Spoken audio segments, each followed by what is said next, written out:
Mga pare, mag-aminan na tayo Habang tumatanda, nagbabago talaga ang katawan. Yung dati, ganado ka gabi-gabi.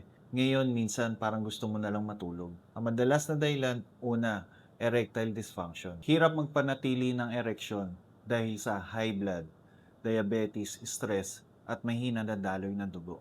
Pangalawa, pagbaba ng sex drive. Kapag bumababa ang testosterone, bumababa rin ang gana at kumpiyansa. Pangatlo, maaga or delayed ejaculation. Stress, anxiety, hormonal imbalance, mga pwedeng dahilan. Pangapat, prostate problems. Kapag namamaga o lumalaki ang prostate, apektado ang daloy at stamina. Kaya kung gusto mong tulungan ang katawan mo ng natural, subukan mo ang Salva Juice Drink. May ingredients tulad ng goyabano, moringa, Swiss apple stem cell, turmeric, goji berry, kombucha, at magnesium glycinate na tumutulong para mapabuti ang blood circulation, makatulong sa hormone at testosterone balance, labanan ng stress at suportahan ang healthy prostate. Hindi ito gamot pero makakatulong to sa overall men's health. Alagaan ang sarili dahil ang tunay na lalaki, malakas sa katawan, kalmado sa isip, at kumpiyansa sa performance.